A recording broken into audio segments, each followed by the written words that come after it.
All right, guys. Introduce yourselves, first and last names. My name is Oliver Chen. My name is Angad Singh. Awesome. And you both were finalists. Angad, you were a national champion in original oratory this past summer, 2025. Goal of this conversation is to just hear you guys' story. So wind us all the way back to the beginning. You guys are in 8th grade. What motivated you to sign up for rhetoric? I guess I'll start. I've always, been into public speaking and being on a stage. So my journey started actually in elementary school. In school, I used to perform in the school musicals and plays and different stuff like that. And then outside of school, at the Sikh temple, I actually signed up for this speech competition called Hemkunt Speech. And that was very different from the traditional speech and debate style oratory or speeches. But that basically gave me a sense of getting up in front of a crowd of people and talking about something that was important to me. And then during the pandemic, I kind of lost the opportunity to connect with people in that way. So when I saw rhetoric, I thought it was a way for me to get back into public speaking and a way for me to get back on that stage. And I never really knew the kind of level that I would get to because when I started with rhetoric, I didn't really think speech and debate would be something that I would pursue outside of the class, after freshman year. And actually, I think majority of rhetoric freshmen signed up for speech and debate while they were in rhetoric or immediately after, but I didn't. I didn't sign up for speech and debate formally until I think the summer right before sophomore year. So August of sophomore year starting is when I reached out to you, Mr. Langervin, on Slack and was like, I want to sign up for the team officially. And originally it was duo interpretation that I was going to do. No, I don't remember this actually. Yeah, so I reached out and I was like, yo, I'd love to do duo interpretation. And you're like, where have you been for the past 5 months? But then I signed up for the team and I started doing original oratory. Because in your class, one of the first videos that, introduced us to the activity was J.J. Kapoor's 2017 original oratory. And I saw that video and I remember thinking to myself in the back of your class, that's going to be me one day. I never really knew when I would get there or how I would get there, but I guess I did. So I signed up officially sophomore year and I was really disconnected. I used to stay in the back of the class. I wasn't really turning in the summer speech work on time or any of the assignments. And I thought it was just kind of a activity I would do on the side. But I remember going into my junior year and, I got really close with some of the captains, Arnab Dhingra and Saket specifically, and they really saw something in me. They thought that I had a lot of potential in this activity, and I started to believe them. So I started paying a lot more attention in the meetings. I went from the back row to, the front row. I started interacting with the captains. I started meeting with you and just surrounding myself with, the speech and debate, team during lunch and during free periods and stuff like that. And yeah, I think a lot of people, they'll look back and just assume that your path to becoming a national champion and a national finalist your junior year was inevitable, that you probably came in as an all-star, but yeah, the narrative was not that at Definitely all. Not. You were not on my radar. I forgot that you didn't even join the team until the end of your freshman year. Definitely sophomore year, I remember seeing you in the back of the classroom and thinking, nah, this guy is not plugged in. I don't know. Maybe if he can do it, it'd be great. Your parents at the end of your sophomore year, I remember they came up to me at the banquet and they were really eager for you to get more involved your junior year. And I was like, if he really applies himself, anything's possible, which is what I end up telling a lot of parents. But here, before we get to the shift in your journey from starting off as not being very engaged to then becoming a 2-time national finalist, let's hear from Oliver a little bit. So when I was signing up for rhetoric, my mom sort of heavily encouraged me to sign up because I was told that it's like a sort of speech and debate crash course, and my brother did speech and debate in high school. Yeah, can you actually speak to that? Even, I think you have an interesting story of even getting to Bellarmine in the first place, because your older brother who did speech and debate wasn't at Bellarmine, right? No, my brother was at a public high school in Fremont called Irvington High School, and he went to a tournament called the University of the Pacific in Stockton. And my brother also competed in original oratory, and I don't quite remember the round, but one of the rounds, Mr. Liu, who is a coach at Bellarmine, judged my brother, and he gave my brother some really, really good feedback. and my brother really appreciated that. I remember. And by good feedback, it was like one of those sheets. This was a tournament that was still using paper ballots, and I remember, I think your mom sent me an email saying, "We've never seen a ballot like this. Thank you so much." And Mr. Liu had literally written in like the tiniest font on the entire front and the entire back of the page, I believe. Yeah, it was completely full, and I remember my brother did send you an email asking you to thank Mr. Liu. Yep. And I remember on one of the days of the rhetoric class, I came in and then I asked if you remembered this. Yeah, no, it cool, stuck in my mind for sure. I still have that email somewhere. So how did that then lead to you coming to Bellarmine? So that was actually pretty much the decisioning factor that I was going to apply, and then I ended up actually going to Bellarmine. The other school that I was thinking of was Archbishop Midi. I ended up not deciding to do Midi because they had like a impromptu sort of application process to get onto speech and debate, and I knew that I was really bad because in 8th grade I actually gave the commencement speech because I was the ASB president at the time, and I was practicing it and I thought I could deliver it without having to read the paper, and the entire way I just read through the paper, so I knew that I was not going to be good at any impromptu speaking. So that's why I also decided to do original oratory, because that gave me a lot of time to prepare and memorize and workshop every word, every syllable, every pause in the speech. Yeah, it's really interesting working with different original orators. Like over the years, John Shu, for instance, was somebody who could rewrite his speech, have 24 hours before the tournament, memorize it perfectly, and I would not be stressed about him being able to execute and deliver. You were kind of like that, where you could do a big push on your speech, have maybe 48 hours, and just as you were writing it, it was being memorized. Exactly. You were definitely somebody that needed 2 weeks to really make sure everything was locked in. Last minute changes were not great. Yeah. So, okay, you sign up for rhetoric. Talk about that process a little bit. I interrupted you before. So when I was signing up for rhetoric, this was a long time ago. I don't quite remember. You just knew it was going to be a speech and debate course. Yeah, I just knew it was going to be like a speech and debate crash course. Did you know you wanted to do speech and debate in a serious way in high school, or more of you had seen your brother do it, you figured I'd give it a try? I think it was more I'd give it a try, because I tried to memorize one of his speeches and it did not go well. But I felt like maybe, as I would grow, maybe my mind would develop a little more. Unfortunately, it has. So that's a good thing. And I don't really remember what I wrote about in the rhetoric.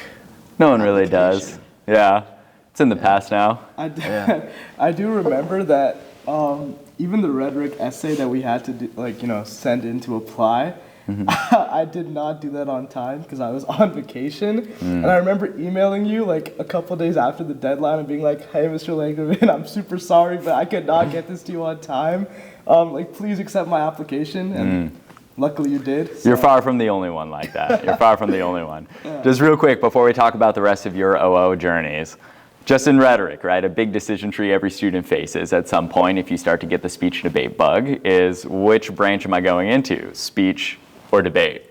Was there any debate itch for either of you, or were you immediately turned off by the possibility of debate? Immediately turned off. Who is your partner again? Vince Salam. Vince Salam, but it was not the right fit for you. No. And how about you? Who is your partner? Chris Shaw. Chris Shaw. Yeah. I remember, I don't even think we wrote cards. I think we just had a Google Doc with some stuff. Sometimes that's all you need. Pasted. Yeah. I remember I was always leaning towards speech because, as I said, I was into musicals and plays and stuff like that. And I tried out for the play here. We have a great theater program at Bellarmine, and I did not get any role. Oh, that's tough. So that's why I was like, okay, well, speech is another outlet for this, but never debate. No. I see.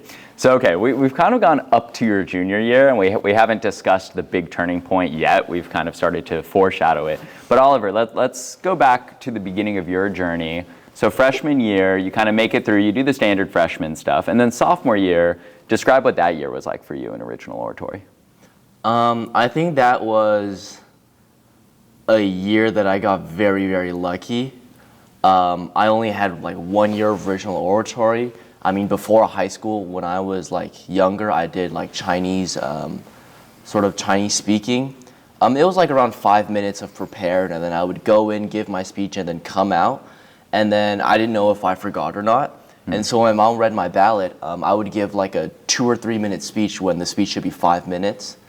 So sophomore year, I felt like I was very fortunate. The topic I had was catastrophizing, which is assuming the worst in situations. I remember doing, so Angad, I don't think was doing much summer speech work that summer. You were though. You were good at submitting your drafts, and I remember reading your work, and I remember seeing the draft, and I remember thinking to myself, this makes no sense. There were some big structural flaws, but then I remember, I think you got some wild cards that season? Yeah, I triple carded that season. Okay, you triple carded. Yeah, I remember thinking, like this guy keeps doing really, really well. I'm like, there's some disconnect here. Like the content I was seeing in the summer and how well this guy is doing at league tournaments seems disconnected. And then, did you go to any invitationals that year? Yeah, so I started off the year with Steven Stewart. I didn't get a bid, but I thought I did pretty well. Okay. And then after that was sort of, I think what the tournament that really sparked this entire journey was the Zvoodle SCU tournament. Yeah, the Sfoodle one. Mm-hmm. Yeah, that one. In November. Yes, that one. The one that was the same week as Glenbrook's. Yeah. I won that tournament. And I think that was a deciding factor to let me go to the ASU Invitational in January after winter break. And then I got third at that tournament. And yes, you were on this hot streak. I was on this very hot streak. And you went to the Tournament of Champions that year, the TOC? I did, yeah, the TOC, and I actually semi-finaled my sophomore year. There we go. So I remember this, and one of my friends who's a coach judged you on one of the rounds. And again, this whole year, because I really hadn't seen how your speech had developed on the content level, I could just see the results of how you were doing. So I was like, something is working really well, but I don't know what that is. And then she texts me after the round, and she's like, no. Oliver's got the charm. He's definitely got the charm in the round. Once he fixes the content up, he's going to be a killer.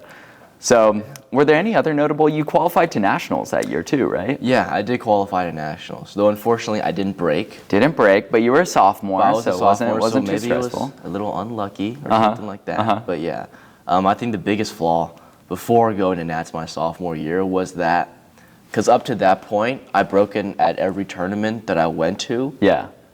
So I was like, okay, well, it's just another tournament. So I thought that I just didn't need to practice as much, and thought that I would still at least break. I did not practice enough, and I did not break. Got it. Like now that you've gone all the way at nationals, in hindsight, you're realizing you were not locked in. You were not prepared. Absolutely not. What was your mindset like going into your junior year then, between those summers? Were you really motivated to do a lot of work? Did you feel like, hey, I'm pretty good. This was a one-off where I didn't do well. So I kind of got the core skills, so I don't got to be too stressed about my junior year? Junior year, I was also feeling pretty good. I had finaled at the state tournament, and then I quarterfinaled at TOC, so I felt like, okay, my speech is landing not just on the California That was at level. the end of your junior year, or Yes. is that sophomore? End of junior year. Oh, okay. No. Wind me back to before junior year. That summer that before. summer. Oh, okay. Yeah. So you finished your sophomore year. Yeah. You didn't break at nationals, but you had a really successful sophomore year otherwise, all things considered. Way more successful than most sophomores, especially in OO. What was your mindset like that summer before your junior year? Do you remember? Let me jog my memory. Yeah. I'm trying to remember. What was your junior year speech again? My junior year speech was about ageism. And I believe you were pretty locked in that summer in terms of doing all the speech work, getting your speech prepared. I really wanted to do well and sort of prove myself at the beginning of the year, because I didn't break at nationals, and like it was sort of very sad for me because like it was my first time there. I thought maybe I could make a name for myself. Got it. Be like one of the best sophomores out there or something like that. It was you and Brian. Angad was not on the map. Definitely not. Not yet. So your sophomore year, it's two very different stories. Like I don't think you had any competitive success to note of sophomore year. Oliver has way more competitive success than sophomores probably ever get in original oratory. So now we're at junior year. So Angad, let's bring it back. You were talking about the captains at the time, Arnav Dhingra, Saket Dasarati, seeing some potential in you. Do you know how that happened? Was that just through meetings? Was that at a tournament, like they saw you speak? Do you know when that moment kind of happened, when they saw that potential? Yeah, so Arnav actually judged me in all of the rhetoric tournaments. And I remember, while my topics weren't very creative or, unique at the time, I remember my personal connection to my speech was always something that, I put a lot of time into. I always use that time to spotlight like the Sikh community or something going on in Punjab or something like that. And Arnav is also Punjabi, so I remember he used to come up to me after the rhetoric rounds, and be like, "Damn, bro, I really appreciate you like talking about this and your personal connection. Like, it's really good that you're talking about this. Not a lot of people do that." And so from there we kind of became friends. And then he really just told me that he saw himself like in me, in kind of like both outside and inside of speech.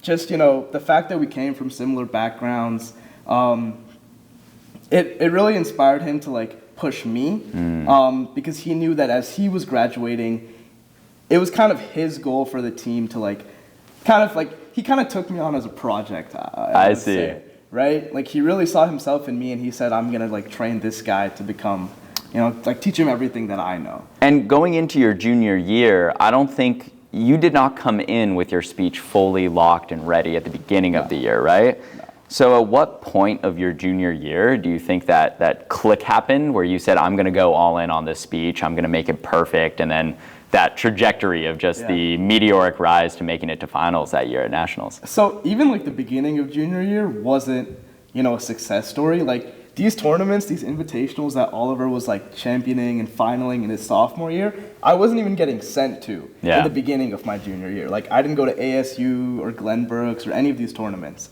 And then I remember the first invitational that I kind of got sent to was the Berkeley Invitational. And I remember thinking, like, I have been putting in the work, I've been meeting with coaches, captains, and improving the speech. And Mitchell Langerman decided, like, this guy's good enough to go to Berkeley. And that was kind of the moment where I was like, damn, I actually have a shot at being good in this activity. And I feel like there was kind of there was an expectation that I had to live up to. The fact that, I was finally getting sent to these tournaments meant that, that was not, it was the first, but I didn't want it to be the last, basically. Got it. And I didn't do that hot. I think I, octa-finaled at that tournament. But just the fact that I got sent and I got a sense, I saw the team in a new light after that. Because that was the first travel tournament I went to, and that's when I really saw how hardworking the members of this team were. When I saw them putting in those hours at this travel tournament, and that's when I decided to go all in on my speech. And from there, it was just... Do you remember, did you share a room with this guy at the Berkeley tournament? No, I was with the sophomores at the time. Oh, okay. Got it. I was crammed into that room. Yep, hey, that happens sometimes. That happens. That's interesting. Oliver, did you have any mentors at that stage? Think of your sophomore year or early junior year that were really important to you? I would say my brother and my mom. My mom's mom had this one philosophy that I think is really important for me to know. It's that communication is one of the most important skills in life. Whatever you do, no matter what major you go in college or whatever job you have, communication is going to be one of those things that you really, really need. And so my mom's mom instilled that in her, and then my mom ended up instilling it in me. And then she also had this value that was in my brother as well, and he sort of helped me, guide me through the way, because he also did original oratory in high school.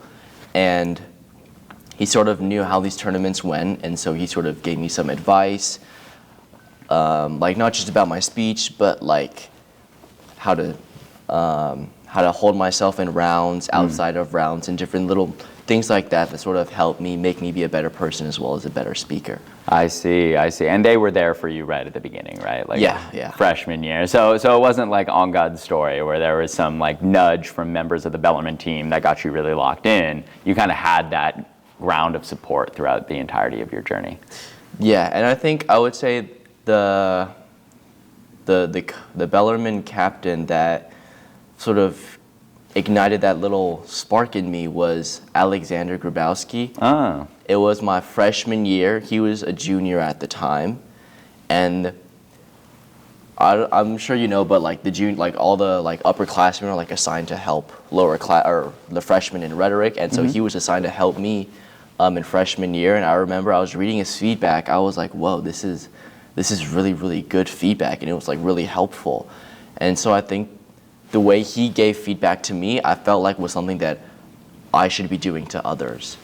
So like that sort of made me strive to be a better speaker, to understand original oratory better, to understand how to link one thing to another, how to link my topic to an example. And so I think he was also one of the people that sort of inspired me to do well in original oratory. That makes a lot of sense. So okay, let's pick the thread back up. You've started to get locked in after Berkeley. Berkeley's in mid-February. Right. We have about a month until NAC quals. Yeah. Remind me, did you qualify? Did you go to state qualifications that year? Yeah. And you qualified, right? Yeah. You ended up finaling at state that year? No. Oh. I ended up semi-finaling. Oh, okay. The highest you would go at state. Yeah. The furthest you would go, I guess. So okay, you qualified at state a few weeks later, feeling pretty good. And then I'm trying to remember the selection process, but we gave you one of the core spots to the actual in-person NAC Quals tournament. So at that point, you have clearly put yourself on the map within the team. We have considered you one of the top 4 original orators. We only send 4 people to national qualifications. You go to national qualifications, you qualify, and you qualify as well, right? Yeah. Both of you qualify. All right, let's go to nationals now. All right, talk to me. You did a lot of prep going into that tournament? Yeah, I think TOC was actually the first like tournament that I took really seriously. Is it after NAC quals? Yeah. Yep, it's after NAC. It's either a week before or a week after Right. state. So I had already qualified to nationals at this point, Yep. and I'm going into TOC, and I'm like, this is really the first national circuit level tournament Yeah. that I'm going to be at, and it's really my like preview of what nationals is going to be like. And I remember hitting speeches that were so different because honestly, in California and specifically in our league in the CFL, it's kind of a bubble where you have you run into the same people all the time, and there's some really good competition in this circuit, but it's a very like similar style of speech because there's like a couple big schools that kind of dominate our district, so you run into a lot of similar speeches. And at TOC it was completely different. Like there were so many different styles of speaking. It wasn't a very cookie cutter oratory that you hit in every round. And I remember like thinking that it was a lot different than I thought originally. But I ended up finaling that tournament with Brian. I got 3rd at that tournament. I think, if I remember correctly, that's the first time we had a Bellarmine finalist at the TOC. Oh, yeah. And that's when I really was like, okay, I can actually do good at nationals. So finaling at TOC was definitely what like put me into the mindset of I have a speech that I believe in, and clearly it's worked on the national circuit. Like it's time to lock in for nationals. And then we kind of all started working together in that summer. Got it. Yeah. Yeah, and how about you going into TOC and nationals your junior year?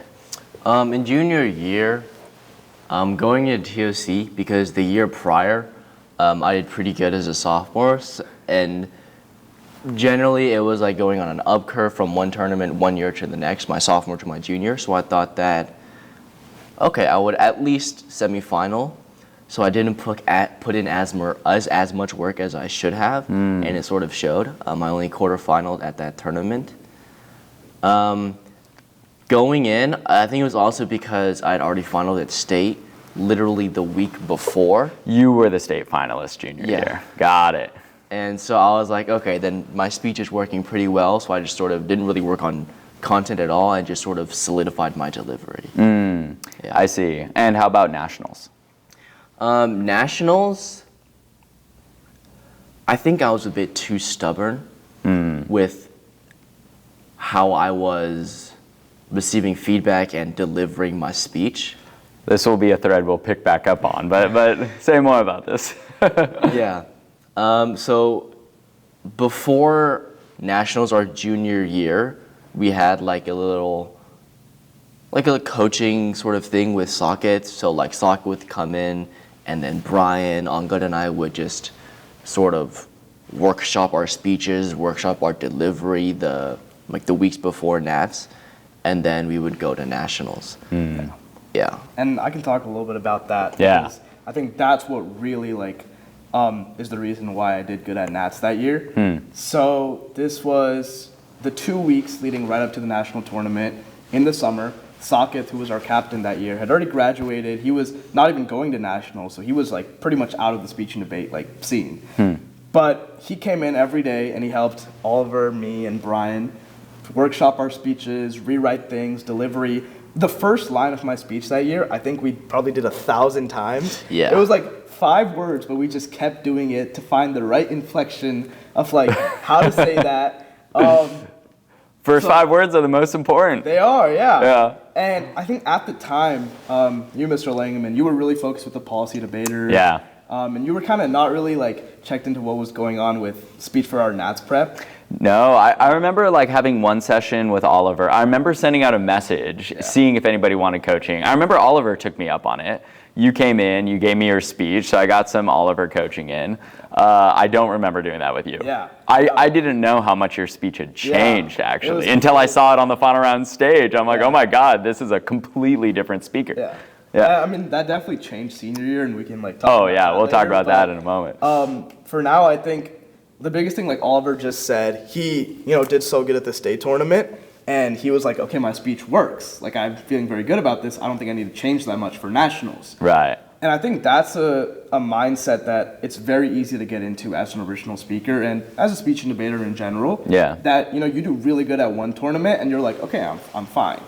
And maybe in other events, it's a lot more consistent. But in original oratory, specifically in speech, it's really not that way. And that's something that I think we have both learned. Yeah. As we're graduated now, is that you can win a tournament, and the next week you can prelim drop. Yep. And we can get into that It's brutal. It's brutal out there. But you always have to be you can always fix something. You can always make something better. Yeah. And that's something that we had to do for nationals, for all those big tournaments that year. So, Oliver, you're feeling a little stubborn going in. You're like, my speech is good. You have the opposite. You're like, I got to revise every line. I got to practice every single line. You go into nationals, and at nationals, that junior year, did you feel pretty good within the rounds? Were you feeling good during the tournament? No, definitely not. Something that I think Oliver and I both had been hearing about the big national. I mean, he had already been, so it was he was familiar with it. But for me, it was my first time. And something that we heard repeatedly was oh, there's a quarterfinal curse. Bellarmine kids in OO, they make it to quarterfinals, and then past that, they just no one has ever made it past. That was the curse. It was the curse for the 2-3 years before that. So that was something that I was super nervous about. And in those rounds, I was not feeling confident. I was thinking okay, I made it this far, but every round I was like, this is it, this is it. I broke, and I was like, oh my God. And then I broke the quarterfinals, and I was like, okay, I've hit the curse, Yeah. And then I broke past quarterfinals, and to semifinals. I was just wow. It's a big jump from because quarterfinals, you're in quarterfinals, you're like, I've made it pretty far. If it ends here, I can pat myself on the back. But once you get to semifinals, you're like, wait a second, I'm in the top 14 in the country. Then it gets real. Yeah, and I think every time you break, from prelims to octas to quarters to sems, you get more and more confident in your in your speech. You're like, damn, I beat all those people. I deserve to be here. Totally. That means I can be in the next round as well. And I feel like you were a Michael Jordan kind of competitor that when the pressure's on, you perform better, I think. Whereas when it's prelims and you're, pressure's not on, you might get a little, might get sloppy. That's not a conscious thing. Yeah. In my head, I'm obviously doing my best, giving it my all every round. But even in my ranks, my prelim ranks are all over the place, even at that tournament, nationals junior year. But they seem to be more and more consistent the higher up I go. And I think it comes from that fact that I put in the work and it's been paying off. I'm breaking to this round. Yeah. That means I deserve to break to the next. So then you make it past semifinals. Yeah. You're now in finals. Yeah. First Bellarmine finalist in original oratory since I think the early 2000s. I thought it was the 90s, but I think there was one in 2002. What's going through your head at that point? What's the preparation like in those 48 hours? Yeah, so we left the campus before finals breaks came out because, I mean, I don't think it was like we were unconfident, but we were just like, probably not going to happen. If it happens, whatever. Like, Yeah. we're going to head back to the hotel. So we were in the car when finals breaks came out. Yeah.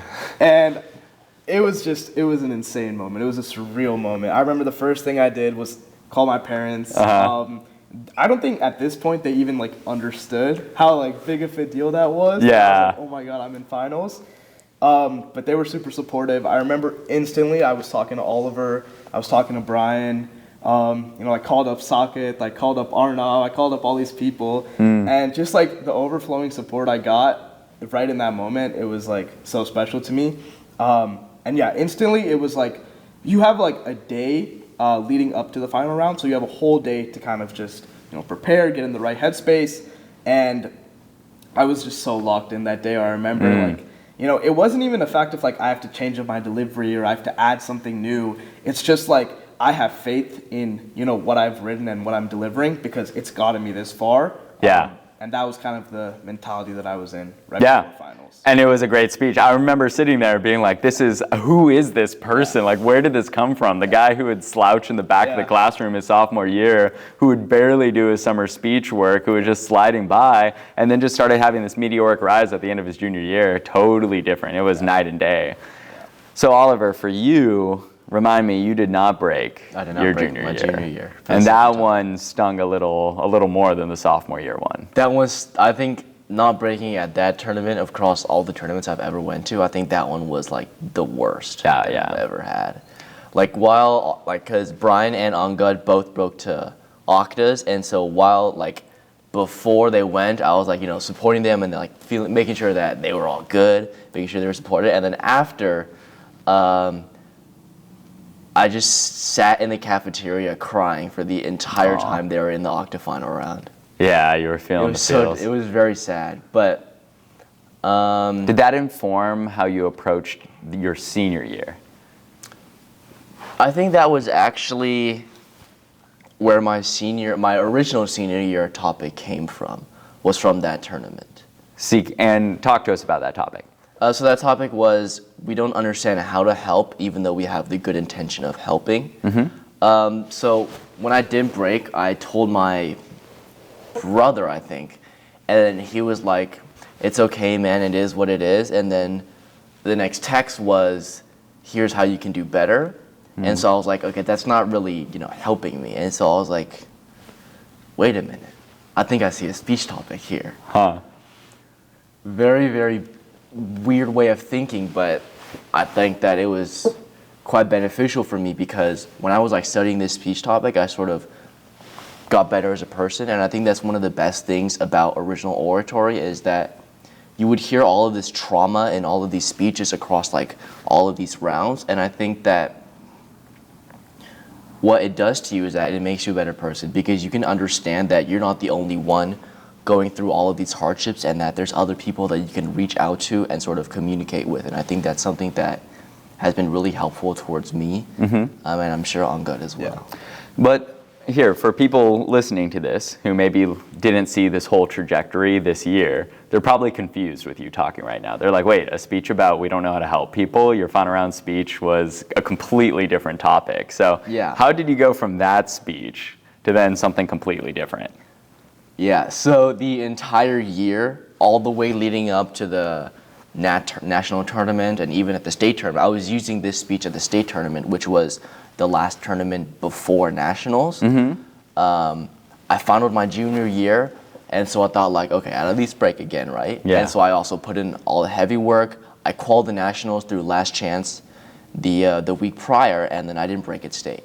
And wait, let's just pause here for a second. Your junior year, did you qual to nationals through the normal national tournament or last chance? Normal. So the normal national qualifier. So then your senior year, you didn't qualify out of the normal one. So now you're doing the scrappy last chance path to nationals. Yeah. You do that, but hey, you made it to state at least. Yes. You're going to state, and what happens at state? And what happens at state is that I don't break. which is a bit surprising because I thought, all my rounds were good. My delivery I didn't have any regrets. Right. And I thought that the competition was also good, but it wasn't to the point where like I wouldn't break. Sundar, who was a junior at the time, also didn't break. And so like we felt like something was a little weird, but then we were just like, maybe it's just tournaments being tournaments, and that ended up being the case. Yeah. And I remember on the bus ride back, when we got here, I was like, Mr. Langerman, I think I'm gonna switch the entire thing up. Yeah, and let's focus on this because this is a big moment, because throughout your career, sophomore, junior, and up until this point of your senior year, trying to get you to have big major changes in the direction of your speech was basically impossible. Yeah. I remember we had a conversation at the beginning of senior year. You had given me your speech on we don't know how to help people.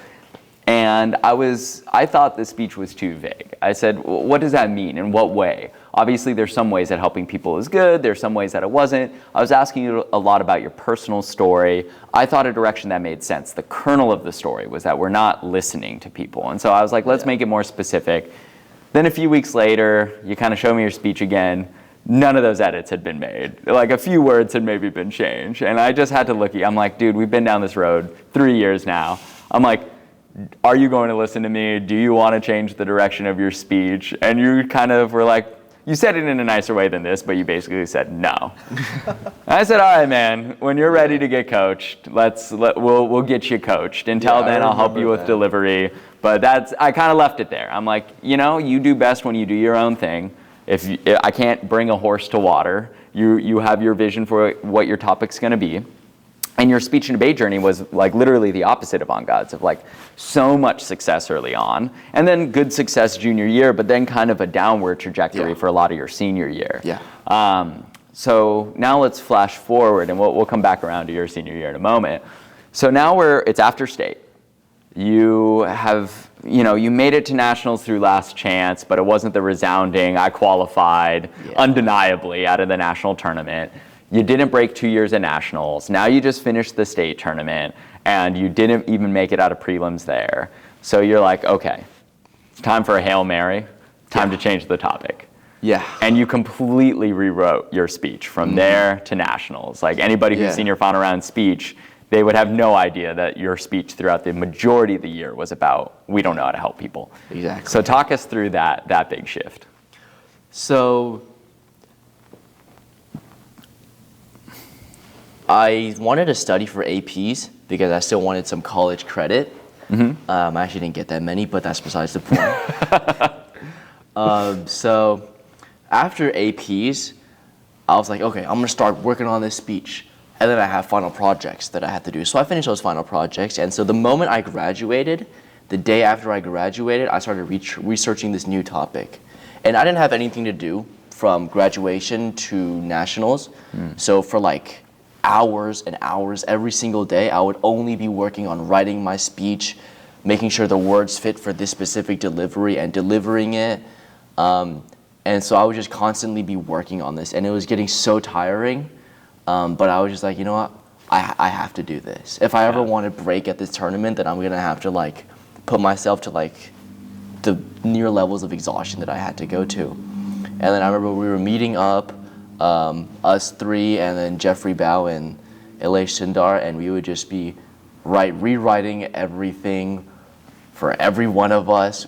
No, we were locked in for summer nationals prep this past summer. We said we are getting, I remember calling it, I'm like, we're getting 200 national finalists. Yes. And you're never sure if that's gonna happen. I remember the summer before, I'm like, we're gonna close out policy debate finals. And it was just like, we said those things and then we willed them into existence. Yeah. But how did you even arrive at that topic? Okay. I know you kind of talk about it in your final round speech, but let's give the behind the scenes of that. Yeah. So after my sophomore year nationals, when I didn't break, I was like, okay, gotta get started on this summer speech work. And so I was looking through topics. I was like, maybe this, maybe that. I remember at the TOC, a year like, you know what you're gonna do your junior year? I was like, maybe Tyranny of Merit, because I read a book somewhere, or I saw the book title, and I was like, this sounds pretty interesting. I ended up not going with that. But I remember at the national tournament, my sophomore year, in the hotel while I was researching topics, you came up to me and you were like, dude, I think I have this crazy topic idea that could hella work for you. Yeah. And I was like, okay, what is it? And you're like, Asian emasculation. And I was like, in the moment, I was like, this thing is low-key kind of fire. Yeah. And I was like looking through, but then, as time went on, I couldn't find the right research. It was like, and then people were just not sort of feeling it. Yeah, we were trying to, it felt like the meta of original oratory was getting to these very specific identity politics speeches. And so we're like, you can't have just the general mindset type of speech that people have. Yeah. Let's get narrow, more specific. But yeah, it didn't work out for XYZ reason, but that seed was kind of there. Yeah, it was there this entire time. So, So I was thinking to myself, like during the state tournament, I was like, okay, if I read this comment, or if I read these RFDs and they're like not really talking about like my delivery and it's more about my content, I'm like, okay, then you know what? I have to switch it up. Yeah. Because my entire senior year leading up to nationals, the speech was very debatable. And like at tournaments, there's judges that like do debate, that have a lot of heavy background in debate, and so like they're more or less debating your topic. Yeah, just educators in general, people who are coaches in the activity are going to be thinking about your content on a much closer level than a normal league tournament where it's parents who haven't been in the activity. Yeah, and so they're like providing counter arguments in the RFDs, and I'm like, then that sort of makes it to the point where like I'm trying to like debate with them as opposed to sort of speaking with them. So I felt like I had to go to a topic where it was like kind of difficult to say like, I don't think that's really true. And you wanted to talk about the emasculation of Asian men. And I remember one of the concerns that we started talking through, which was probably one of the reasons why we pivoted away from it early, is just, this is a really meaningful topic. There's a lot of literature around it. Will audiences be moved by the idea that certain categories of men aren't able to fully embody masculinity? And so that's when we kind of got the idea of what if we made it not just about emasculation, but that the real problem of emasculation is that it's shaming femininity. And that's where we kind of landed at femophobia, right? And when did Hello Kitty socks enter into this? When did you get that idea of like, all right, we're talking about shaming femininity, we've created this topic, we're feeling excited about it, boom, Hello Kitty socks. That seed was there actually in 5th grade. Oh. Yeah. I guess both of you have 5th grade seeds that would come to roost. Yeah, so when I was in 5th grade, I was a little naughty, and so my mom wanted to punish me, and she made me bring around in school a Hello Kitty pencil pouch, which I actually still use to this day. And so I was like, you know what, Mom? I'm gonna wear this with pride. So I would be rocking my Hello Kitty pencil pouch. I have a Hello Kitty folder, Hello Kitty pencils, Hello Kitty rulers, everything. And so I think the seed was there the entire time. And I was like, writing this speech, I was like, I need that like something that'll make people think that I'm human. Yeah. And so I was like, you know what? Hello Kitty's the move. Yeah. First time I'm hearing that. Yeah, no, I didn't know that was the backstory. I just thought you loved Hello Kitty this entire time. I didn't realize it was a punishment that backfired. Yeah. That's very funny. Got it. And so you just immediately saw the connection. You're like, if we're talking about femininity, then I got to talk about my Hello Kitty socks. Like that's the greatest. And you wore Hello Kitty socks all 5 days of nationals, right? Yeah, I actually did. Wow. All 5. Okay. We'll circle back to the tournament in a moment. Yeah. Let's now get over here. Your senior year. Boy. So you're coming into senior year.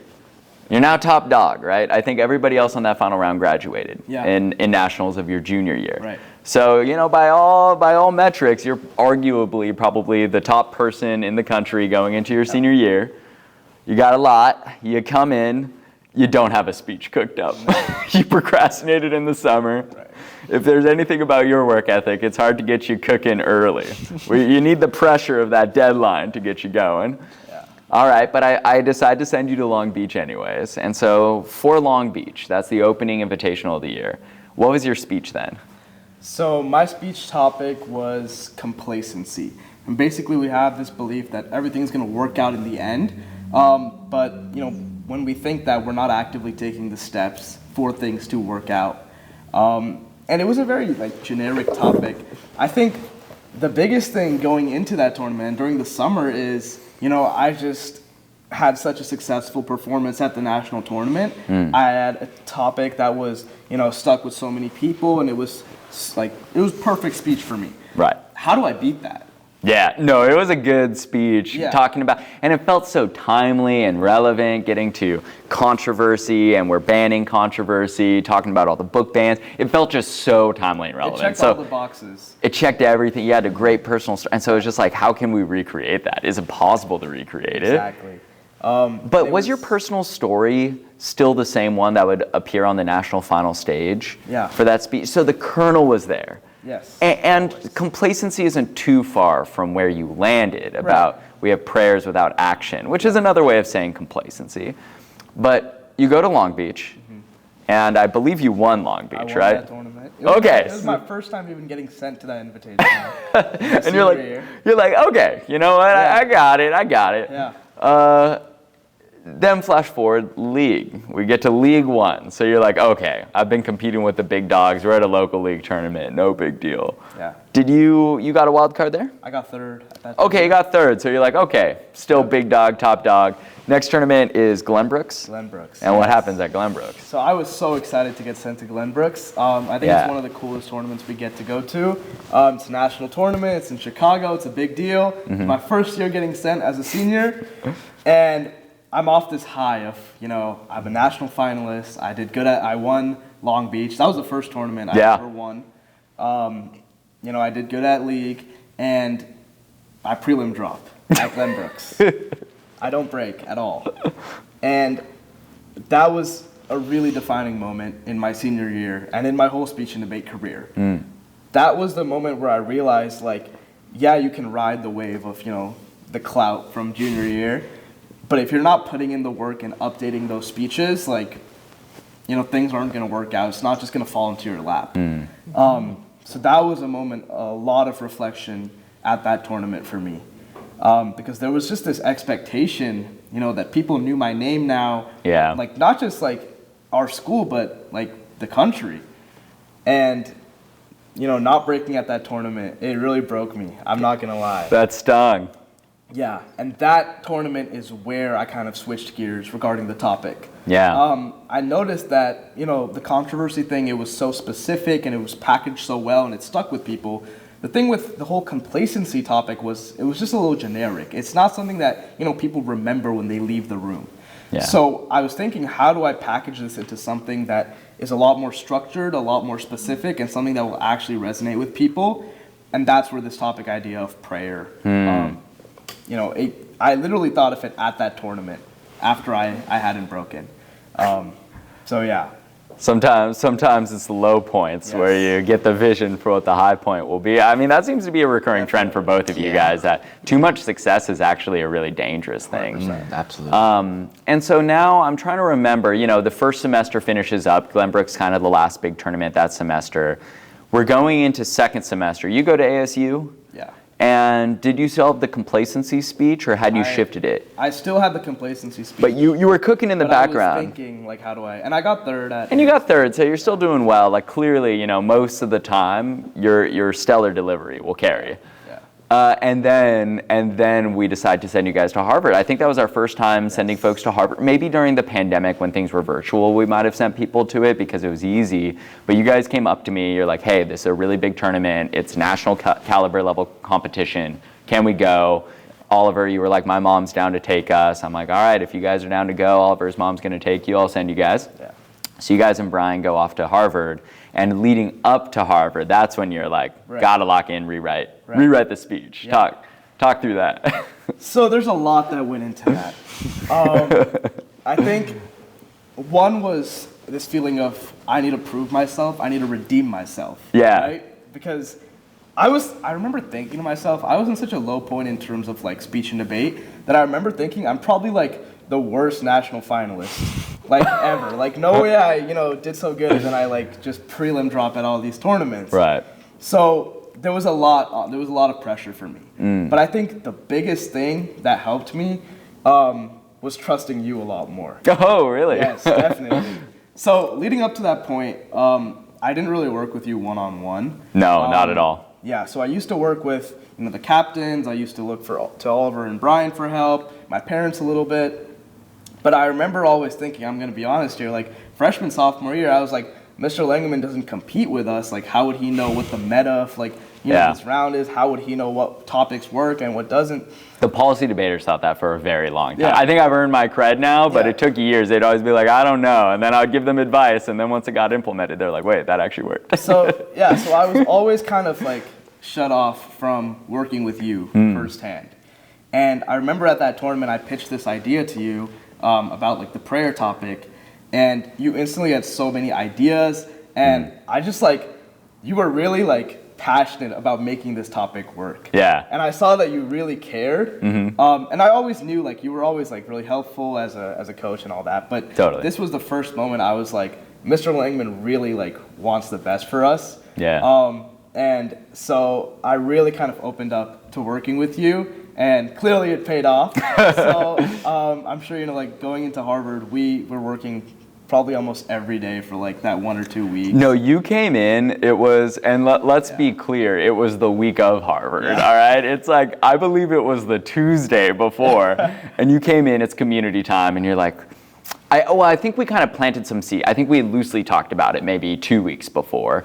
You kind of had these ideas. We had talked through some examples, but then you come in the week of, and I think it's Tuesday, and it's community time, and you're like, hey, I'm putting pen to paper here. Let's make this work. And it started off just, hey, I need help with this one section. And we kind of write this one section, and you are literally typing. We're practicing phrasing. You would stand up. You would read the sentences that you had written. I'd be like, I don't know about this, or you'd be like, that sounds awkward. So then we'd rewrite it. We finish a full paragraph in community time. We're like, okay, feel good about it. But then you come in during free period. You're like, wait, we're doing this other paragraph now. I'm like, okay, we're going. Yeah. Then you come in at lunch, and you're like, hold on, we need to do the intro. I'm like, okay. And then you come in after school, and it's an hour and a half to 2 hours of us, and we basically just wrote the entire speech on that Tuesday. Yeah. And you're like, okay, I feel solid. Yeah. And I remember the big one at that point was the Super Bowl had just happened. Yes. So talk about that intro, because I feel like the intro is so important to a speech. Yeah. I mean, obviously the intro is it's the first thing that people hear. Judges make their whole assumption off you, for the most part, in the first couple of minutes of your speech, right? Yeah. So the Super Bowl had just happened, and I'm like, this is something that's on everyone's mind. How do I incorporate this into my speech? And we had an intro talking about the Super Bowl. We talked about Kendrick versus Drake, and then we went back to 2014's Super Bowl where they all sang "Living on a Prayer." Yeah, that's the connection to prayer, and it was because it was blowout games in both of them. It just it literally felt like the speech had been written 2 days before the tournament, which it kind of was. But that just makes you feel so good if you can go into a tournament like that. It was so fresh, everything fit into place. So biggest takeaway from that was I'm so glad that in that moment I trusted you more, and we got to work together, and it paid off. I went into Harvard feeling good, brand new speech. This was a topic that I truly believed in. The intro was so relevant, so funny, and I won that tournament. Won Harvard. Which is winning Harvard is basically just a small step below winning nationals. Yeah. So that was definitely huge. It's a bigger entry pool than nationals. It's 400 or something. 380. It's nearly huge. It's a huge tournament. Breaking from prelims to elimination at that tournament is almost impossible. It's brutal. So okay, you get out of Harvard. You're like, I got the aura back, right? You're like, I've redeemed myself from what happened at Glenbrooks. Yeah. I'm ready to win every tournament for the rest of my senior year. And the week after that is state quals. State quals. And what happens? So I'm thinking, junior year, I went to state qualifiers. I made it to states. And at that point in my junior year, my topic wasn't even as refined as it was for nationals. Yeah. At this point, senior year, I've just won Harvard. I'm probably at the highest point, in my speech and debate career. State qualifiers is going to be a breeze. And then I prelim dropped state qualifiers. Literally the week right after Harvard. Yeah, nothing has changed. You haven't lost it. No. And I remember something that we had really discussed your senior year. You had identified that an issue you have as a competitor is that in prelims, you have trouble like locking in sometimes. And oftentimes there are so many tournaments where you would barely scrape out of prelims, but then you would lock in elimination rounds and just win the tournament. But I remember talking to you at state quals, I'm like, how are you feeling? And you're like, I feel really good. Like, you're like, I was locked in. There wasn't that issue in your mind. No, definitely not. So state quals is just a question mark. Yeah, I don't even know. It's like, to this day, like, I didn't even get feedback that was really specific or anything like that. It was kind of just like, I just did like mid across the board. Yep. And that just like wasn't enough. So interesting. I honestly thought that was going to be the end of my career. Like, that's it? I thought that was it. I mean, I knew I had nationals coming up because I had auto-qualified from the previous year, but I checked out at that point, for sure. So now let's flash forward, because you didn't have a tournament between then and then nationals. So now we're leading up into nationals. Both of you kind of have an underdog story going into this tournament. Oliver, you're like, I'm doing a Hail Mary. I'm rewriting my entire speech for this tournament. You are like, I feel good about my speech, but now I have this giant question mark about what to do. Yeah. And you had a feeling, you're like, what made the Harvard success work was we wrote that speech like a few days before. It felt so relevant. I got to do something like that before nationals, but what direction do we take it in? And like the Super Bowl, we knew that wasn't going to work. That was like the biggest question mark going into Nat's practices. And we were sitting there, talk through that process. Like, honestly, figuring out your intro for your speech, that was the biggest hill to climb for nationals, right? Yeah. I mean, as we just talked about, like, it was funny, it was relevant, it was like the Super Bowl was on everyone's mind at the time. It just worked so perfectly. And I remember thinking, like, can we still make this work? Like, I know it's been like 4 months, but it's funny enough. And I mean, it just had to go. Yeah. And it was so hard finding something to replace that. We were looking at TikToks for Bon Jovi. And everything. It was bad. And there was definitely a few points where we were like, maybe the Super Bowl is fine. We're like, people have given speeches before on things that didn't happen literally this month. So we were doing a lot of copium kind of stuff to wind our way around. And how did he land at the intro? I'm trying to remember the process. I remember, so Living on a Prayer was a song that had this funny story of these lyrics that didn't match up to the intentions of a prayer. And I was like, it's kind of similar to, my speech topic. I think this story could work. It's funny. But I was just like, the song is a different song from living, like a Prayer is different from Living on a Prayer. And I kind of made the title of my speech was Living on a Prayer. Yeah. I had lines later on that were like directly, calling back to that. And I was like, these are so different. Like, I don't know what to do. But we found like a transition and we got it in there. It was a funny story. I think if I remember, it was like, we were trying to pigeonhole Living on a Prayer in. We couldn't make it work. But then we're like a Prayer. We're like, well, it's still 1980s pop. Everybody loves it. Like, what's more accessible than 1980s pop song? And then we're like, but the lyrics are really funny. Yeah. And we're like, what if we could make the lyrics work on this? And so then we're like, no one's gonna care. There was a lot of discussion, like a lot of debating and discussion about whether or not people are gonna write comments and find it confusing that we went from Like a Prayer to Living on a Prayer. We had like a 2-line transition sentence at some point, like making it work that tried to extend the joke.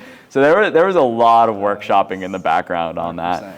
And the other big change you made, we edited definitely some of the examples within your body paragraphs. Right. I think we added DJ Daniels, for instance. We had a different example at Harvard. In body paragraph 1, same kind of structure, but we edited some of the examples around politicians that have done it. Right. But I think the big dramatic personal story, that was the same, no edits there. Yeah. And then the other big thing you added was the prayer. Right. And talk through that. Like, when did that idea hit? Because I think that was such a great idea. Yeah. So I'll take you back to around Harvard time, right? Obviously, my speech has done really well. And I'm like, okay, this is something that people are going to remember. But the national tournament, even though it's like, just as big and prestigious as Harvard, it's a whole different ballpark, right? And winning the national tournament, it's like you need more than luck to make it past all those rounds. you need something that will truly like stick with people, not just after that round, but after that day. Like something that they will go home and like truly remember from a speech. And I remember thinking to myself, like, what can I do to make this speech, like, what can I do to take it to the next level? What can I do, like, that people have not done before? Because, you know, even in my junior year speech or my Harvard speech, it's very traditional, like, cookie cutter, you know, intro, prongs, DI, solutions, like, that's it. I don't do a lot of J.J. Kapoor dancing around on the stage or, you know, things like that. So the first thing was just like, what do I do to make this speech truly unique? You know, end it with something like important. And I remember thinking to myself over and over again, like, what can I do? What can I do? And then I remember just one day taking a step back and be like, I think I'm overthinking this, right? Like, I think I'm trying too hard to make this like outside of the box. What just comes naturally and what like truly do I believe fits with this speech topic? And always in the back of my mind, I wanted people to know that in this speech, I'm not criticizing prayer or religion, right? Like, obviously, I'm a religious person. Prayer is a big part of my life. I'm not asking that we stop praying for things. I'm asking that we change how we pray for the better. And what better way to do that than provide an example? And that's when I added the prayer into the end of the speech. Yeah, no, that was so good. And just to set the scene, our nationals practices, we were putting in work. Like every day once summer started, we were in O'Donnell 204. Like I would coach the policy guys in the morning from like 9 to 1. Then you guys would come in and it'd be like the afternoon PM shift. And it'd be like 1 PM all the way through like 5:30, 6 PM on some days. And it wasn't just you both, we rewrote everybody's speech. Like your both, and then Jeffrey's and Alatia's, top down. And I remember we were like sitting in the room, some alumni came, Arnav Dingra was there for a lot of the sessions. And we finally had you all like read your scripts that we had worked so hard on. And I remember when you gave the prayer, like Dingra and I got the chills and we're just like, all right, that's it. That's if that doesn't win nationals, I don't know what will. That was fun. So all right, let's flash forward. I think now we've rewritten the speeches, right? You're feeling good. You got Hello Kitty woven in. Yeah. We're at nationals now. Tell me about that. Are you guys feeling good in your rounds? Are you guys feeling nervous? What were the first few days like? It was pretty nerve-wracking, especially for me, because I mean it was both of our last tournaments. Yeah. But like it just had a little more feeling for me because like I was actually contemplating whether I should go to Last Chance because I was like, it's like an online tournament and it's just kind of bleh. Yeah. Should I still go? I mean, I ended up decided to go, and so when I was at the national tournament, I was like, because I've never ran this speech ever. Yep. The only time that I really did run it was in front of you guys and then in front of my family, and they also felt like it was really fun. I remember my mom actually told me yesterday that my brother told my mom after I gave the speech in the living room was like, he just couldn't believe that a national finalist was delivering that in his living room. That's so funny. Yeah, and so I didn't really run this in front of like people other than like my coaches and like my family and my teammates. And so I was just really nervous the entire prelim rounds. I was like, is this working? Is this not working? And so I remember, I think it was round 3 for me. It was in one of those tiny little rooms. And so it was like maybe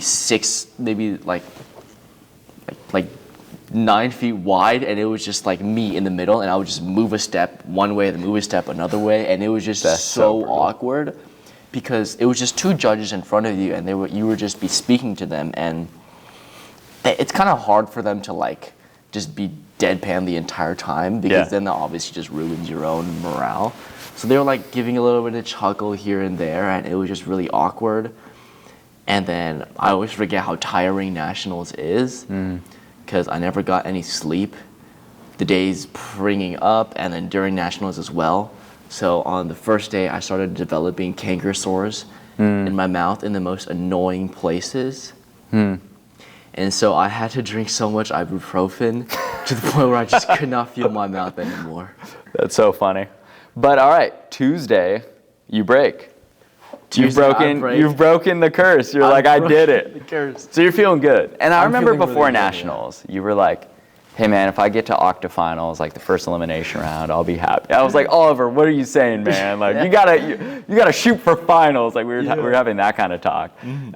So was that your mindset? Like once you get to octafinals, you're like, okay, I did it. Like I'm happy, or were you like, time to lock in and get this done? I think it was both. Once I got to octafinals, I was like, pressure's off. Pressure's off, but then I'm like, hold on. There's even more pressure because like there's nothing really stopping me. Like I could theoretically then go to quarters and then semis and then finals. Yeah. So I was like, why would I stop caring? Exactly. So then I remember right after Octa's breaks came out, we were just sitting on the floor.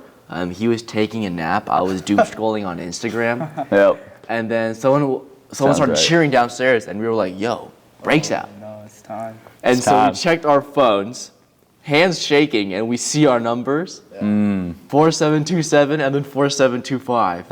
And we started jumping up and down because we were so happy we broke. Because Angad, you can speak to this, but you were like a little nervous, right? I was. Yo, you were feeling nervous out of prelims. Yeah. Okay, so the first day of the tournament, I had lost my voice. Oh, right. So, obviously we were super locked in on prep for the national tournament in that week. We're solid. And then there's a week between that and the first day of nationals. And I'm in Hawaii for that week. Yeah. So, Oliver's prepping like 8 hours a day. Yeah. Right? Oliver is so locked in. The Oliver I would end up seeing on Thursday night when we did the last go through of the speeches, I had never seen that version of you. I was like, that is the most, there's a reason you made it to finals. Yeah. You, meanwhile, are in Hawaii with your friends on a senior trip. I'm like, oh, these bums, man. and You're about to blow your shot at being a national champion because of a fun trip. And obviously, like, we put in the time, we put in the work that week before that, so I knew I was in a good space with my speech, and I had been practicing, obviously. So, like, that was obviously always in the back of my mind, like, during that trip. Like, I have nationals after this. I need to make sure I'm locked. And I was, and then I remember getting there and I lost my voice and I was just like, I'm so cooked. Yep. Oliver definitely remembers I had cough drops in, hot tea, hot water, cough syrup. Like I was searching up TikTok like life hacks to get your voice back. Yep. He was doing everything. I was like, I messed up. Yeah.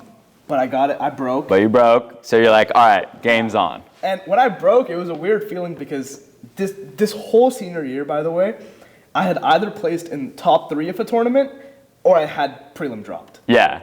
So the second I broke, I was like, okay, we got it. I'm going all the way now. Yep. I'm all in.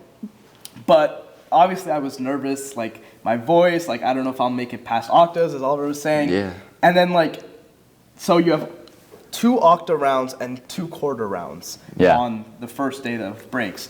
And my voice is like still a little bad, but then breaks come out for semifinals. And that was a huge deal. Oh my goodness, I think that was one of the most happy moments of my life. Yep. Because we were looking at like, there was a big cafeteria, we were looking at everyone was looking at a big screen, they were releasing numbers, and I was too nervous to think about anything. So I was only looking out for my number, and so the moment I saw my number, I just started jumping up and down. I didn't even see if Angad's number was there, which, he ended up being there. Yeah. And so we were jumping up and down, hugging each other, doing little this, because this was the first time ever that there were 2 OO semifinalists and now finalists. And so we were jumping up and down, and I remember, I'll never forget this, NSDA posted us on their Instagram jumping up and down. Yeah, I never thought that Bellarmine students would make the NSDA like Instagram page or their fancy videos they make. That's usually not our vibe of like overt excitement. I remember in 2019, Tyler Virgo, he broke his senior year, and I'm like, okay, awesome. And his reaction was he just gave a slight head nod and started working. I was like, yeah, we're never making these videos. Yeah. Okay, so you guys do it. You go into SEMS. Feel good about SEMS? Yeah. So, there was a rocky moment for you. You went overtime. Oh. That was during quarterfinals, right? That was. You messaged me. You're like, dude, I was 10:36. That was my second quarterfinal round. Yep. And at this point, like my voice was starting to come back, but I was still like, I really need to lock in here because this is what's going to determine semifinals and finals. Yeah. And obviously that break from quarters to sems is like, it gets so much more serious. And I remember going overtime and I was just like, I think I'm out here. Yeah. I remember that. So that's like when I made sems, that's what made that moment so much more special to me. That, I got a second chance, like I'm back in this. And then I saw that Oliver was in there too, and it was just like exciting. So much joy in that moment. Yeah. And then I instantly got my voice back. It just came back. It was all psychological. The second that I broke to semifinals, I instantly was just like, oh my God, my voice is completely back. Boom. So you go in there full power. They hadn't seen your final form. So then you guys go to semifinals. Feel good about that round. You come out. All right, talk through the next moment. Semifinals was, I don't know. Semifinals went pretty smooth for me. Nothing stellar, but I hit really good speeches. Obviously, at that level, every speech is so good. You truly you never know. Yeah. Past semifinals, and Oliver was kind of feeling the same way. I think we both were confident, right? We felt good in our speeches, but you just truly never know. And then was it Wednesday night that finals? Yeah. And we stayed. Yeah, you guys were on campus. We were on campus. We weren't going to go back to the hotel this year. No. We're not going to make that mistake again. Got it. So yeah, I remember we were both sweating so hard. We took our jackets off because we were just unbelievably hot. Yeah. And so we were just waiting. It got delayed because there was a Wi-Fi issue with the stem. Oh. So it was delayed like another 30 minutes. You're just anxious. So we were just anxious. We were walking around, and then the screen pops up. And we're like, oh my goodness, it's time. I hadn't even seen my number. I just saw Oliver's. And I think he just, in that moment, he saw his. And we both saw his number, and we were both like, oh my God, Oliver, you made it to finals. You made it to finals. And then we saw his number, and we were like, we both made it. We both made it. Yeah. I don't know. No, I mean, still in disbelief. It's just, I know we set that as our goal, but the chances of that in an event like Original Oratory it's truly are just so low. But you guys put in the work, so then we're at Thursday. You guys are pumped. Now it's just a victory lap. It's like no matter what happens after that, we're both on the stage. We're gonna give our speeches. We get big trophies. Yeah, no, it's awesome. This is what we've been working for. And I remember we did a go-through of both your speeches. And we did a stop and go round. We had some policy debate alumni there. They loved it. They were blown away. We went through your speeches. We're feeling good about both of you guys. Small comments here and there. Oliver, we decided to do a Hail Mary, which is kind of rare for you. Yeah. And add a couple of little bits to your speech, right? Yeah. So the last section, so I give my solution on the right, and then I go back to the middle to give a little closing thought. Yeah. The way I had written that closing thought was like, oh, if I didn't break, it's okay. I'm probably gonna cry, and that's okay. And then I was like, you know what? That's not gonna work. It doesn't make sense. Because there's no next stage, right? Yeah, there's so no I was next like, stage. we gotta change this. Yeah. And so I remember on Wednesday, on Thursday, we were writing this, and we were writing a message. It was gonna be to thank all of the women in my life for showing me that how to be a real man. And I was, thanking my girlfriend, thanking my grandma, and then thanking my mom.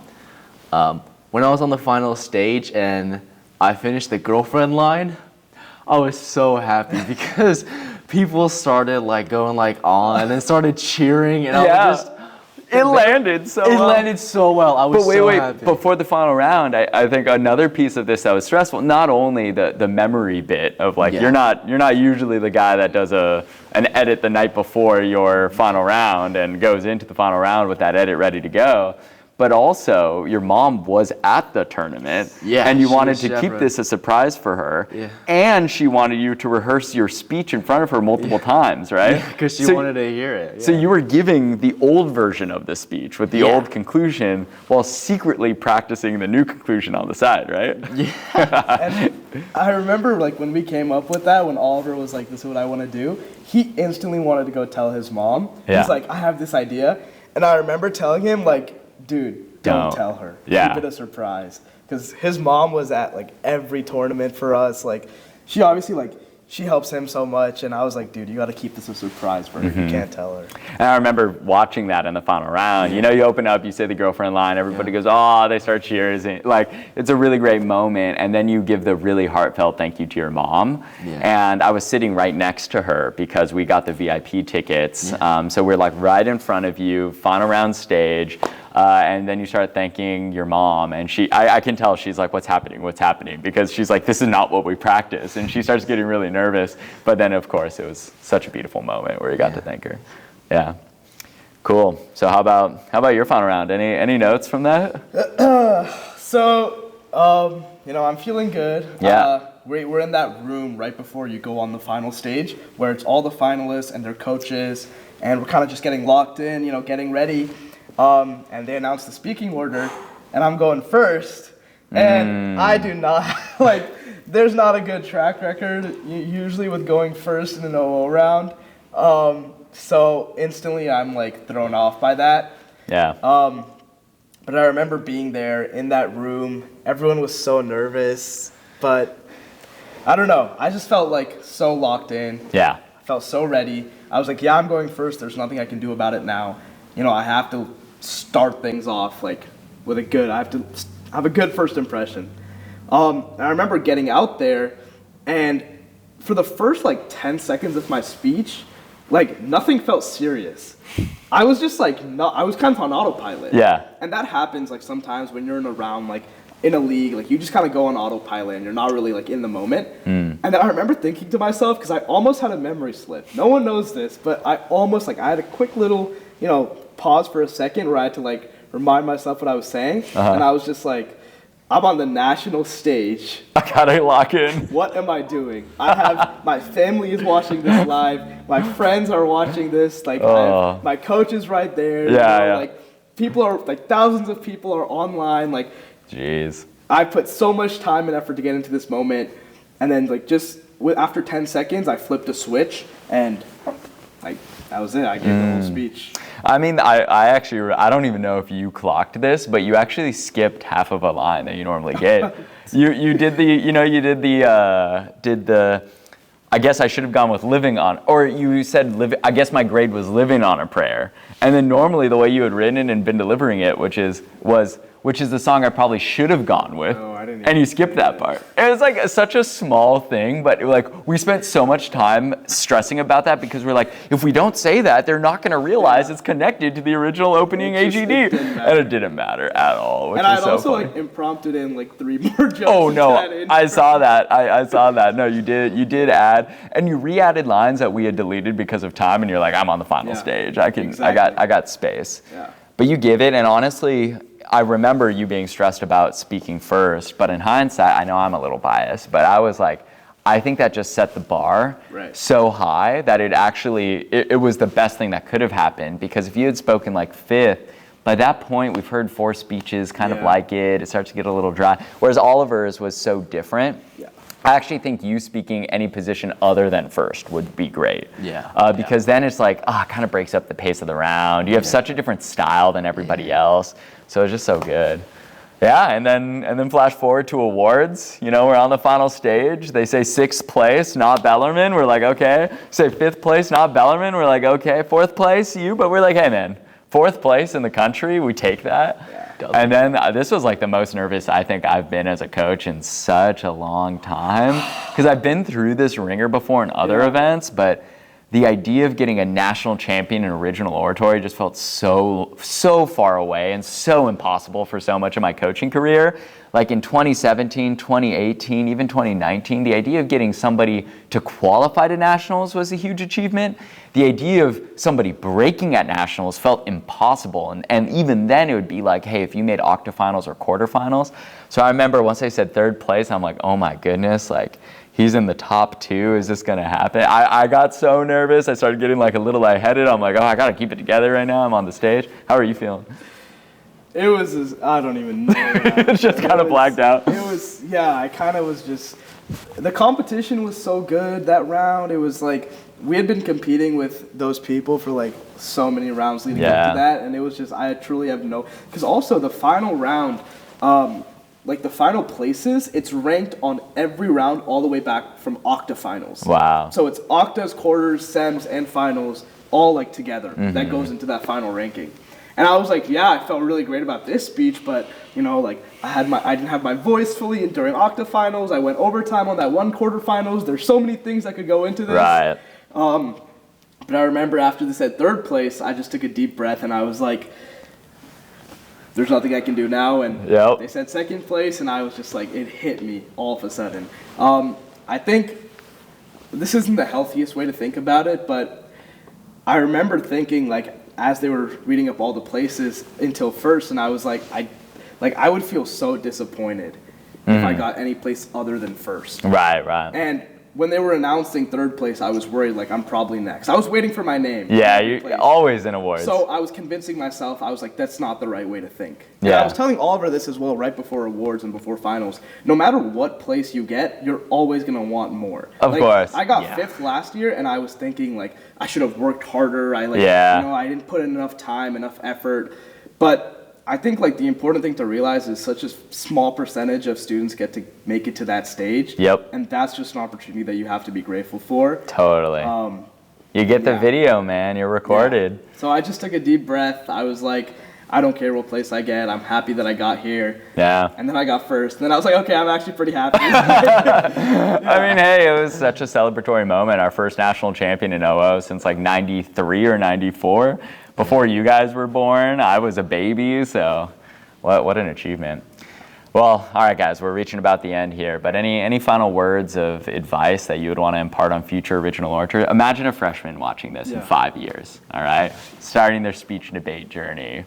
They're in rhetoric. They don't know what they want to do. What advice would you give them about if they want to lock in for original oratory? Anything?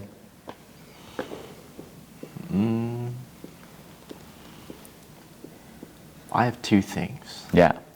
One is do your research. I think for me, one of the most important things to have is like factual evidence. Yeah. Because like when you look at me and when you hear me talk, I don't really sound that smart. So when you have something to like show that, okay, this is actually real, it's happening in real life, there's proof of it. Yeah. I think that's something that's very important. The second one is take every piece of advice with a little bit of salt. You know, sometimes you'll get something and you'll hear a joke and you're just like, I don't know. Today's not the day to get canceled, so maybe I'll not say this. Yeah. So I think it's just, but still obviously take every piece of advice, but just, you know, sometimes see it like, is this really good? But then also do your own analysis of whether it's going to be good or it's going to be bad. No, and especially for you, I feel like such a big part of your journey was really learning how to be yourself. Like, even though we changed your topic so much, I really feel that final evolution. The reason it made sense wasn't because abstractly I thought this topic was good. I think there were some compelling components of it, but we wrote it in a way that made sense for you. Like, it was a speech that only you could have given. You feel what I'm saying? Like, nobody else, it wouldn't have worked. It didn't. You stuck to your guns too. You didn't try to fit the mold of what a normal OO is. Like, if you see every other original oratory and most final stages, they fit a certain type of pattern, and yours wasn't like that at all. So I feel like your real story at the end there, in terms of like take advice with a grain of salt, is really the flip side of that is learn to be yourself, like in such a relentless way. And you, finally your senior year on that final stage, you were like fully yourself, and it was just so compelling. Yeah. How about you? I have a couple things to say. Let's hear it. I think the first is definitely have an open mind when it comes to speech and debate. Like, you know, as freshmen in rhetoric, when I was a freshman, I had a lot of assumptions about this activity. I was like, you know, it's okay, it's kind of nerdy, all that. But it truly did change my life in a lot of ways, not only through the people I met, but just like, you know, the confidence that it instilled in me and the skills that it taught me. So truly have an open mind. And second is that speech and debate is a mental activity. It's so much, you know, it relies so much on your belief, how you handle failure, how you handle winning a tournament and then a couple days later, like not even making it to an elimination round. Yeah. You know, what you do in those moments, it's so easy to give up. It's so easy to say, you know, I did my best, I tried my best. But when you really apply yourself in the lowest moments, I think that's where success truly comes from. It's from believing in yourself when, you know, no one else does. You gotta, it's unlike any other activity. If you don't got that underlying belief in yourself, Right. it's never gonna work. And Right. I've seen people who had the best careers early on, you know, stellar sophomore years, stellar junior years, and then they just lose that belief in themselves their senior year. And even though they have a great skill level, it never works unless you got that fire. And even on the flip side, someone like, you know, speaking from my own experience, Yeah. when you have like no success and you kind of just like you're you know, tapped out of it, it's really a mental like game. I remember thinking to myself in my junior year, like, I really want to apply myself to this. You know, like, you just have to truly believe in yourself. Yeah. And it's easier said than done, obviously, but you know, it really can make a difference. And then the last thing I'll say is to, you know, trust the people in your life. Trust Mr. Langerman. Trust your parents. These people, like, they truly want the best for you. And when you take their advice, it can truly offer a new perspective that's going to change your game completely. Hell yeah, I love it. You saying take advice with a grain of salt, you saying trust the advice. I think I do want to add one more thing. Yeah. I think it was actually adding to something you said is about being yourself. One thing I've sort of realized over time is no matter how much I practice with anyone, in front of my family, in front of my teammates, in front of you, my coaches, the only person that can help me when I'm delivering that speech is me. Yeah. Right? So you have to trust yourself, as Angad said, and just know that you have to make it such that only you can do it. Like, this is yours. It's no one else's. It's yours. I think that is also something that sort of really gave me that switch. Got to put the original into oratory, you know? I'll say one last thing, which is Yeah. kind of advice, but also just a fun fact, I guess. Yeah. So Oliver and I think you know where I'm going with this. Oliver and I had our first ever round of original oratory together as freshmen in the Rhetoric Intro Squad tournament. Yeah. And we also had our last round of Speech Innovate together in nationals on the final stage. We hadn't even hit each other at that whole tournament. Yeah. So we had our first and last round ever together. And I think that truly like goes to show that Speech Innovate is about the hours, it's about the work put in, but it's also about the people. It's also about the connections you make, the friends you make, the people who are there with you from day one. And that's truly the most important part of this activity, is not to take it too seriously, because you're going to meet people that you know, will remember forever from it. People who will truly want you to succeed. And that's something that's pretty rare. Hell yeah. Well, amen, guys. Thank you. Thank you. Yes. This is awesome. All right.